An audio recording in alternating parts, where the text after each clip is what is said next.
अब हमसे नहीं बर्दाश्त होत बा। इतना मोट का धुसा उड़ाए दे हो कि दहिया बरत बाटे। अरे मां दादा हो दादा, बिन बीमारी बीमार हो जाबे हम। अरे माई नहीं त इता दुखा कम बाटे।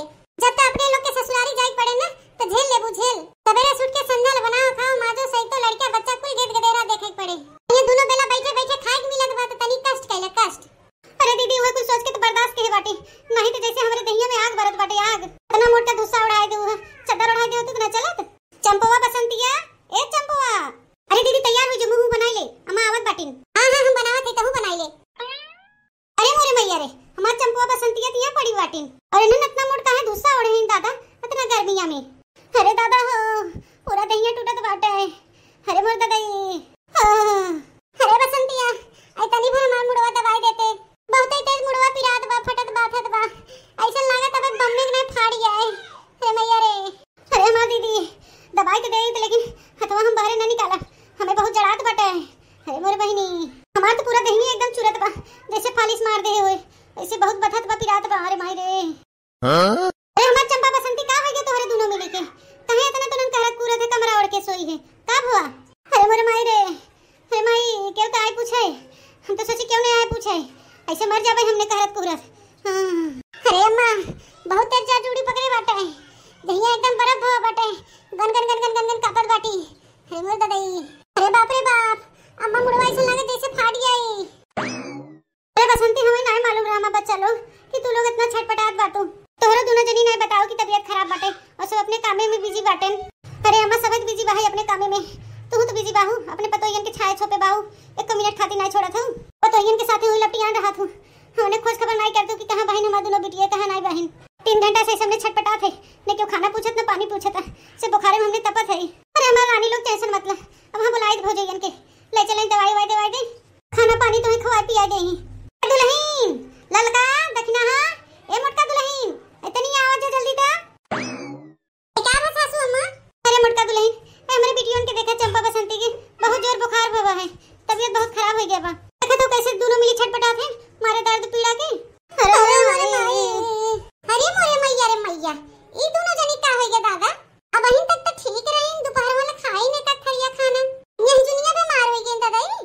ए हमार बड़की जीजी एक जनी बीमार भई होतिन तो बातों अलग रहा, लेकिन दोनों जनी साथे बीमार हो गई। ए हमार जीजी कहीं बूढ़ा बतिया कुल सुनना लेकिन दोनों जनी कि चंपा बसंती की दोनों जनी घरे भेज दे। ओहे सुनते मन आई के नखरा तो नहीं बना लीन हमार जीजी, हमें तो कुछ दाल में काला लागत बा है जीजी, ऐसे कैसे दोनों जनी एक लागे बीमार हो गई। अरे दुल्हन लोग का खड़ी होई के आपस में फुसुर फुसुर करत गई हो। देखा हमारे बच्चा लोग के का होई के बाटे, जाय पावे तो ले आई जा बंगलिया डॉक्टरवा की दवाई दे और न जाय पावे तो फोनवा के डॉक्टरवा की ही बुलाई ले। देख ले हमारे बिटियों की दवाई वाई दे दादा, बहुत छटपटात है मछली नहीं है हमार बिटिया। देखा भैया अब अहिं तो बूढ़ा बतियात रहन कि बिटियन के भेज के तबे सांस ले और बिटिया लागत है सुन लेहिन बूढ़ा के बतियात और आई के देखे या कैसे नौटंकी नखरा बनाई सोई हैं। हाय पापा दैया चिल्लात हैं और हमार बूढ़ा पिघली जात हैं, सोचत हैं सही है हमारे बिटियों के तबीयत खराब बा है। अब हम का करी, हमें कुछ समझ नहीं आवत बा। हम तो कहा थे बड़की दीदी हो इनका सोच जितना नौटंकी बना कुल झाड़ दे झाड़ बुलाई दे फोनवा के बंगलिया डॉक्टरवा के और जोन भैंसिया वाला सुइया होत है वो कर लेते आवे अगाई दे दोनों मिला पुठवा पे। हां कुल नौटंकी झड़ जाए इनके दोनों जनी के। हां हमार जीजी ललका जीजी सही कहत बाटिन, जाई के लब में ना बंगाली डॉक्टर से बतवाई ले कि ऐसन बात बा। ए मोटका दुल्हन आई तनी देखा हमरे बिटियों के मुड़वा फतवा दे के कि बुखार बा कि नहीं बा, ना तेज बुखार चढ़ा बा उठ पई ना उठ पई। हां देखा थे बूढ़ा कई डिग्री बुखार बा तोरे बिटियों के दादा? ई ताने मेरे के बुखार चढ़ा बा दादा, मथवा एकदम बराबर बा, न ठंडा बा न गरम बा। ए ना हूं को वैसे ही बात है। हटा दीजिए तनी हम चेक करी कि कैसे इनके सबके बुखार चढ़ गया। हां देखना आओ तनी देखता कई डिग्री बुखार बने दोनों जनी के, मेरे कुछ समझ में नहीं आता है। अरे हे दीदी कहीं अपने लोग का होशियारी पकड़ाई न जाए दादा। अब देखा मोटका भौजी गई चेक करके, अब देखना भौजी आवत बातिन। अरे न बड़ी होशियार बाहिन, चुप रहो लगावे दे अपन सबके दिमाग, वो सभी होशियार हैं का हमने बुड़बक है क्या? हां मथवा ठंडा लागत बा है बुखार नहीं बा है। ए ना हूं कैसे बात है का हो बहिनी चंपा बसंती होशियारी लगाए बाटू तने बतारे किए न जाई पड़े हैं? बीमारी के नाटक करत जात हो 100 डिग्री तोरे सबके बुखार चढ़ गया का? ससुररिया के नमुआ सुनते तू अच्छी तरह से ता दोनों जनी कला जानी थे हम।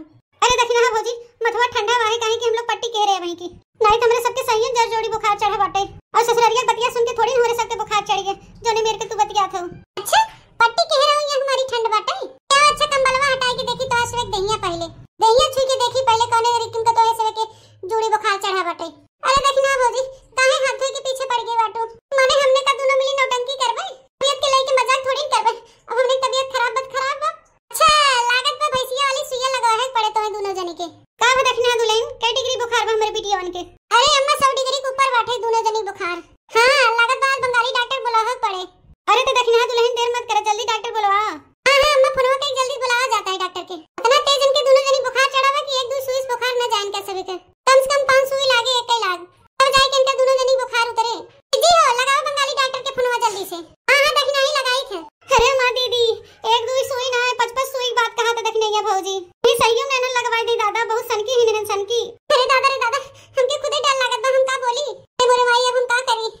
करे कि बनवारी बेटवा भेजवाई दे इनन के दोनों मिले के अपने अपने ससुरे जाएं। तो कैसे भेजी ई हाल में? इतना जोर बुखार पकड़े बाटे, तबीयत खराब बाटे। अब का करी, हमरे कुछ समझे नहीं आवत बाटे।